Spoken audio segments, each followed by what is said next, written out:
الرحيم. الحمد لله والصلاة والسلام على رسول الله. أيد مثل تسمى غادي تمقل لوناكيا مقار مشطوح هرقاس تمطوط الفرا تمورت تمورت سلام ربي ذنبيا في اللون أذول تنون ذا شرعيت إكس قرديشن سوالت في سقسين تشقام تسويلت مرة يعني ذاني السنفع العام الغاشي أمين دشكان أسقسينس أمين اكتفر تذول تاكيا نصوض مرة إثمورت فرا ثمورت سلام ذا حميان ستوستا إلى إنفق الحرمان غسقيا إذا كنت نظن الشيخ حسين قهام أنسف يسك مرحبا يسك. السلام عليكم وشكرا على الاستضافة شيخ. الله يسلمك. دائما تغاد شكاكي ناوي تمثال لي نفتو كذا كنتو كذا يعني عن الحضاره يعني عن الثقافه يعني عن يكشخ في العام الغشي انا حوايج الوجافات معنا ندي سقرفن هذه بوسا باش اذرن أكني فغاتين سلمت أتدريتنا غيال السواع ديال المكان.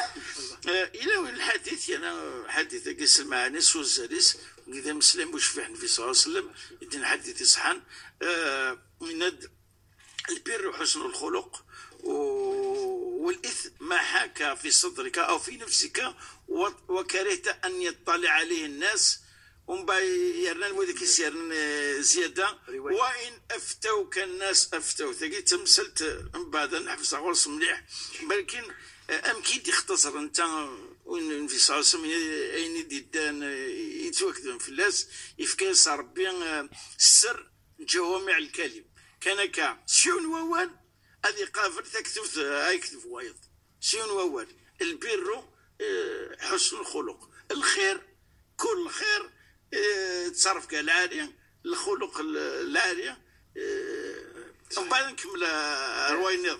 بسم الله ندقق في هذا إن شاء الله. بسم الله الرحمن الرحيم والحمد لله رب العالمين والصلاة والسلام على سيدنا محمد وعلى آله وأصحابه أجمعين. حديثك يا شيخ كما ذكرت وقد أحسنت الاختيار. بعض العلماء عدوه من جوامع الكلم حقا يعني ذي مسلين سنة أتسوف الخارط مثال لكن بعض أيضا العلماء عدوه أصلا في التشريع الإسلامي يعني ممكن كما نسلك القواعد الأصولية تلك قاعدة وضعها سيدنا رسول الله صلى الله عليه وسلم البر وحسن الخلق.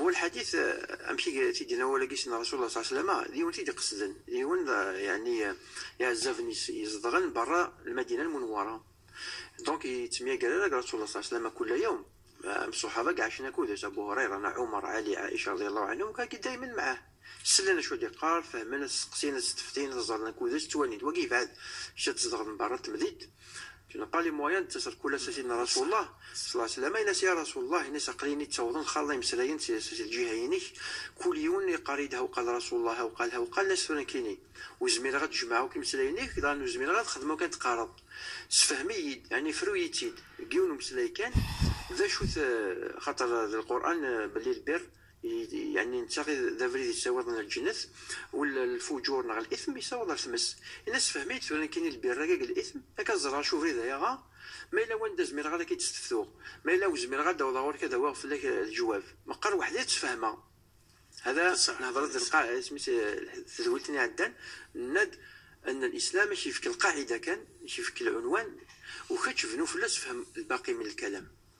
فسيدنا رسول الله صلى الله عليه وسلم حقيقة يجاوب درجازاكي والجواب يعنينا كلنا وكل الأمة الإسلامية ثورانك السيادة ساون فهم خلط تمثال بناء على الحديث كما فهمت أنت كما فهم سائر المسلمين في الأرض ويفهموا حتى غير المسلمين لو كان خطأ يوم مشي نسلم تجعله يقيس الأمور على هذا الحديث اللي سوف خلل وقد راينا احنا في لابسيكولوجي مش خدم يعني اكتويلمون ما تروح للشابيتر دو لا مورال يعني الاداب والتاديب وكذا شو غندوك للدين الاسلام لحقنت انا نفخشي طاح في الموضوع لكن لنصره الاسلام لحقن قضيه عندك نرقى من دقنا نكون نسلمن وكاغي كارهن الله يهديهم قضيه تعدد الزواجات الاسلام اسمي دينا غير نسلمن زمن ما تغم المدار 4000 شي ذا حتمي غيحتم غدنا روح حد زوج مرضى لا يسول دينار روح حتى غمر 4000 خاطي هناك تزمرم مدينا الزمان بصافي لا نمد مسكاتي لا وندنا ربما الا قاسشيني خاطر غنطوطيس مسكيت الله يعني ان شاء الله يفرج ربي في كل المؤمنين دي عمر خمسة الداريه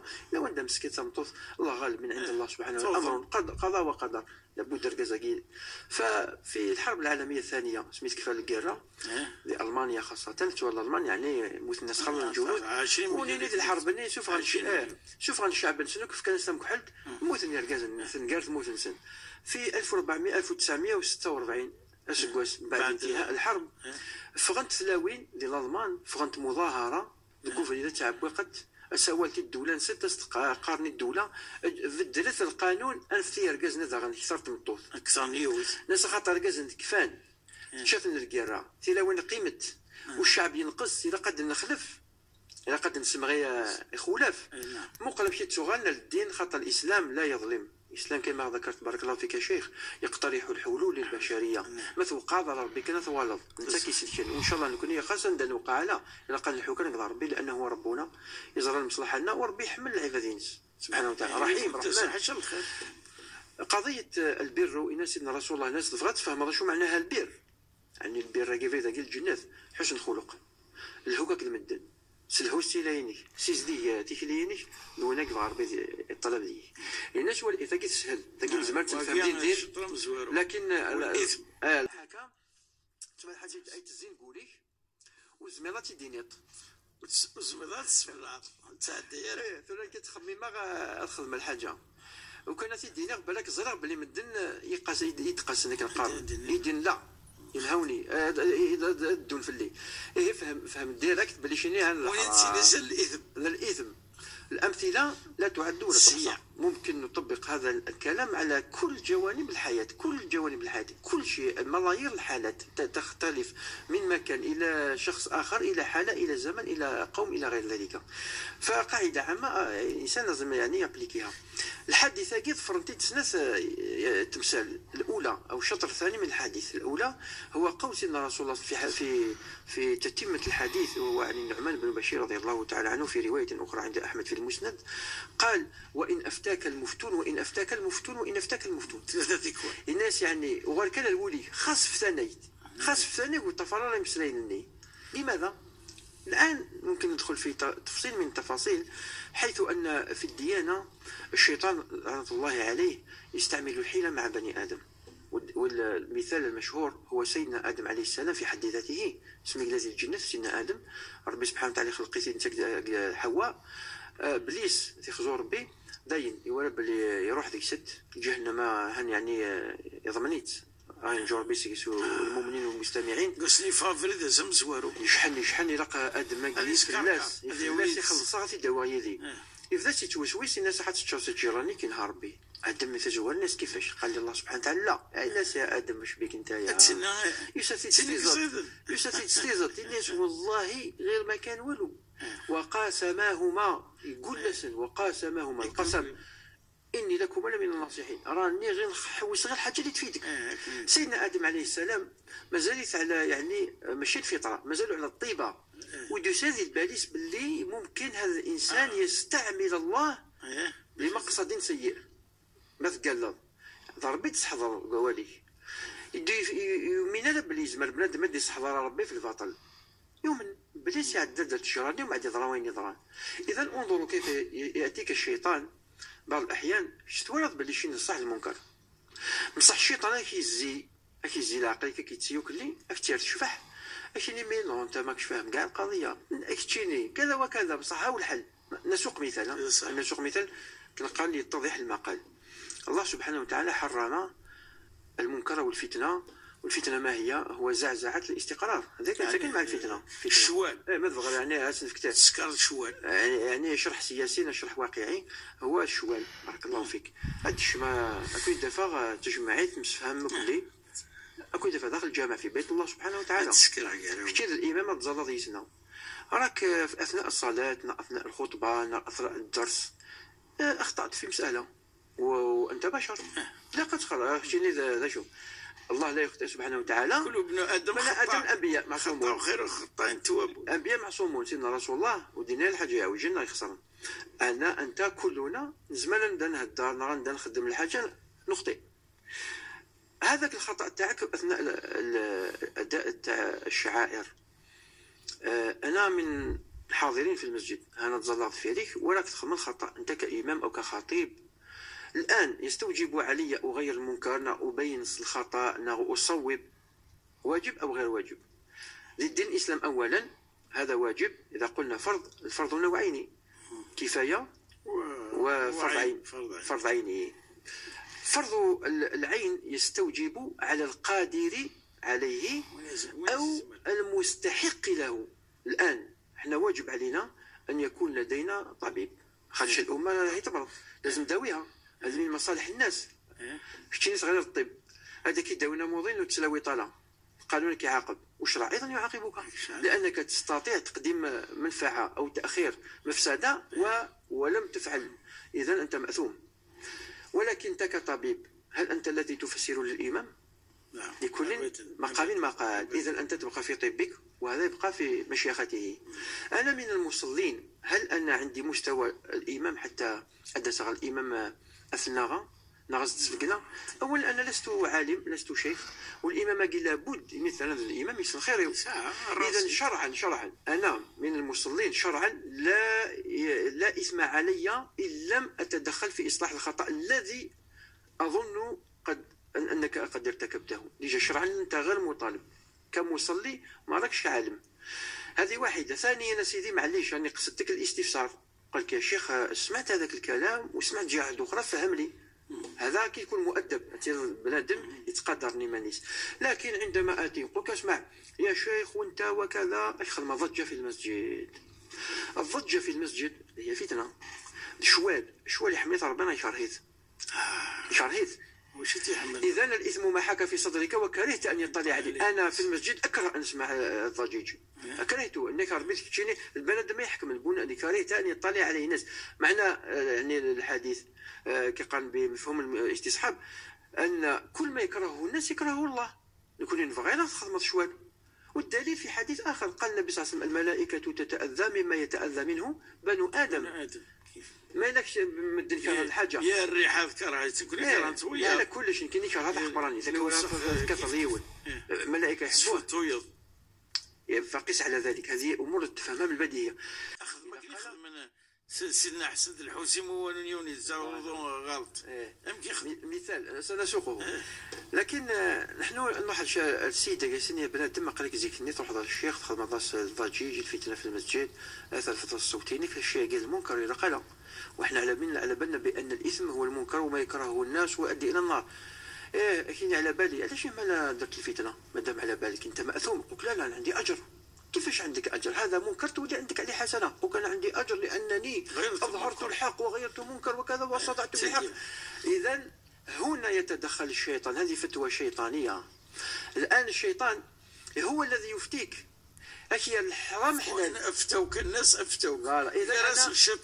اذا انا فتواك لا اعتمد عليها ولا أعتد بها، واستغرب على الفتوين لأنها خالفت نصا أو أصلا شرعيا، وهو أن المنكر محارب من الأساس. ما تلقاليش الحجج والذرائع وتفرث يسبيون خاطر واش غير المنكر وقد جات المنكر. المنكر في المنكر لا يغير المنكر بمنكر. نقارب سيدنا رسول الله ناصر الحق بالحق لم ينصر رسول الله الحق بالباطل. كان قادر يلعب لعبة في قريش وينتصر من الأصنام لو استعمل الحيلة، لكن زديك سيدنا رسول الله صلى الله عليه وسلم يشد الحق بالحق. إذن الشيطان ماذا يفعل عندما الإنسان الذي يورث الصح للمنكر يوكن هذه وخار أدى الشيطان يفك الجهد يوكن تقدم هذا المنكر بماذا؟ بفتاوى. وزين لهم الشيطان ما كانوا يعملون. تزين اش ناس معك كركر الشيخاقي ادخل فيه اعطيه انت راك ناصر الحق وربي يحبك. ما يحبكش الله سبحانه ابدا. الله سبحانه وتعالى لا يريد ان ينصر بما يكره بسبب استنى ربي سبحانه وتعالى. هذه من تلاعبات الشيطان. اذا نحن نبقى في القاعده ان المنكر محرم مهما كانت تبريراته. أنا تجي كشيت شرط تمثل تجي يعني الفتاوي تيري تجي شرعيين لن تذاك فتاوي تفهم يكتناقض البديهة. أين نتوخرق فلاس نتواربد فلاس نتكرد فلاس نورا العبادين نتقدر كزيك المشايخ ينث فلاس يفدل أدروح كان أنفدل مي غورك كل شيء يوجد ويبدل. كل شيء وجد الحق المدن يعني من للاسف والله الاسلام يقال يرمي لك يؤمن رسول الله صلى الله عليه وسلم بعض الاحيان وكاكي تعاون انت اللي كتبقي من الكفار تمود الناس الجهد كنتوغلنا الاسلام هي ولكن انايا ما ناكلش البطيخ تاكي ادس داكشي لبالك بلي الشرع اللي يهضر في فقوسنا في الدلع علاش ما تاكلش البطيخ سي محمد كش ما كاين في القران عجيب بالعكس من طيبات في القرآن الله سبحانه وتعالى قال الأنبياء آيات كثيرة على الطيبات بأنها حلال قال لك لا لأن أنا أعرف بأن واحد العالم كان يكره البطيخ والله غير حتى أنايا رسول الله هذه تذكر الإمام أحمد رحمة الله عليه بأنه كان يكره البطيخ لأن كرهنا البطيخ. فنذهب إلى أكثر من ذلك. حديث عبد الله بن عمر رضي الله تعالى عنه قال يوم من الأيام أكلت مع سيدنا رسول الله صلى الله عليه وسلم يسديوني إن سي رسول الله هانا ساكن كاكديش كان الفطور أكرم سيدنا رسول الله صلى الله عليه وسلم ميديش كاع الفطورني فوالا ثلاث خصيص لاكورجات كل يمشي سيقار فرسول الله صلى الله عليه وسلم حبليت بصح ثلاث خصيص تزكزو تزكو هي الكونفيتير وشكرا المرقه تسكسو. والحديث قال فكان فيه القرع انت في الحقيقه خصيني تزكو في القران العظيم لا في القران العظيم مذكور خصيتك تزكو في سوره الصافات اليقطين مذكور على سيدنا يونس عليه وانبتنا عليه شجره من يقطين. فيقول عبد الله بن عمر فكان رسول الله صلى الله عليه وسلم يحمل كان في طبعه سيدنا رسول الله صلى الله عليه وسلم يحمل الكلاكورجه تاكي فاخذ يتتبعها لنذكر السني ولا الكرسات يدمي سيدنا صلى الله عليه وسلم ينادى عبد الله بن عمر فأصبحت أحب القرع لحب النبي من القرع صح شيخنا كذلك.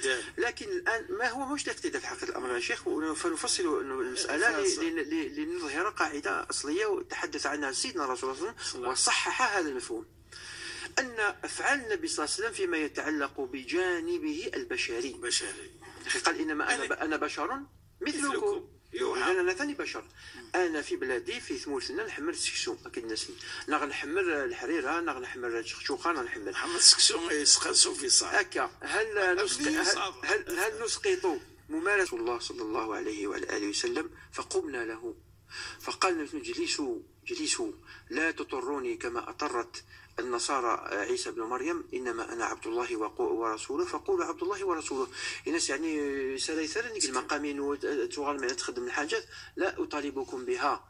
فسيدنا رسول الله صلى الله عليه وسلم كان يحب القرع أو يحب التمر أو يحب الحساء أو سيدنا رسول الله لا يحمل مثلا نوع من المسك يعني العطر أو يحب نوع من ما عرفتش من المسكن أو من الملبس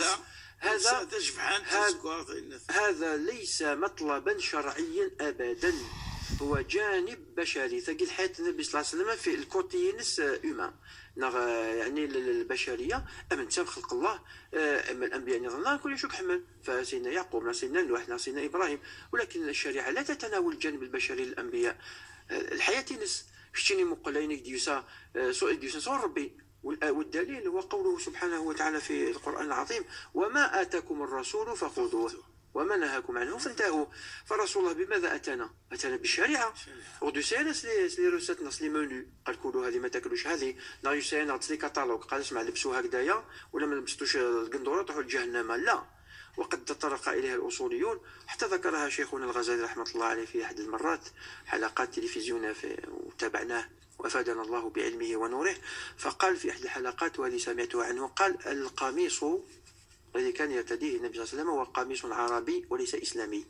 القميص ليس رسول الله هو الذي جاء به في الشريعة الإسلامية إنما وجده في قومه من العرب تمثلت السنة الجبلية كنيس قارن بالضبط ولكنها ليست العادة فرق بين الذي العادة والعادة يكمل لما تمشي يدخل في الشريعة صح. الآن إذا فعلنا هذا قد يكون من حبنا للنبي صلى الله عليه وسلم مقبول ولكن وتتساير هذا الأصل تفطولي من الدنيس لأنك ستعرقل الحياة. هنا ندخل في المسألة أن الفتوى يجب أن لا تعرقل الحياة لأن الله سبحانه وتعالى ما جعل عليكم في الدين من حرج.